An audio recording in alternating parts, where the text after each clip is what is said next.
So Paul, as he's writing to the Philippians, and you have to understand, kind of put yourself in this letter that Paul is writing here, that he's trying to encourage the Philippians to give some more and to help him out some more.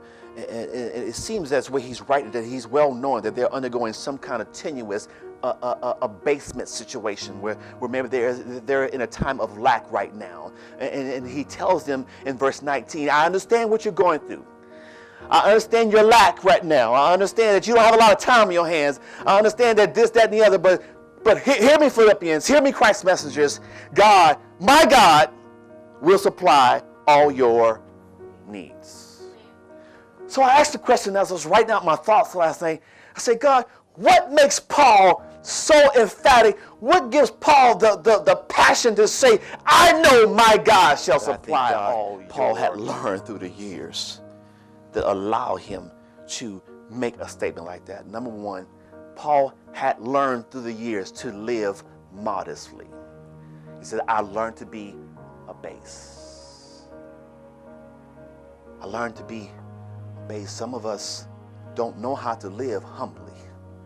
Or say it differently, some of us don't know how to live with humble means. And if you don't know how to live with humble means, you're not going to be able to say to somebody, my God shall supply all you need, because you're jacked up yourself. You have to learn how to live with humble means. And whatever God has for my family over the next 60, 90 days, a year, whatever it is, one of the things, honey, that we have to learn how to live with humble means. Because as God is using us, we have to be able to encourage others as well as encourage ourselves that my God shall supply. Paul tell us why he can make a statement so boldly to the Philippians is that in between this plenty and this humble means, he learned how to be content.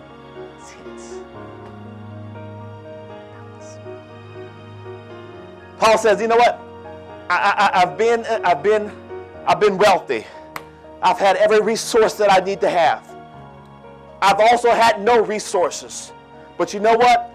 Between both those peaks and valleys, I learned to be content with where I am in my life right now. And when you learn to be content, you can say to yourself, I know my God shall supply all my needs. And you can encourage someone else, it's going to be all right. I've been there where you are. God's going to supply all your needs.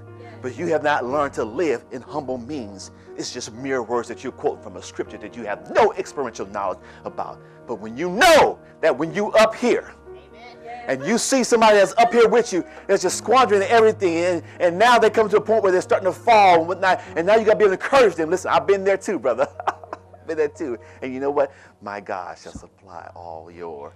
Let me kind of say this a little bit so we can make sure that y'all don't walk out of here just so hyped where you're missing some of these other things that's very important. He shall supply you with what? Your needs. Y'all understand what I'm saying, right?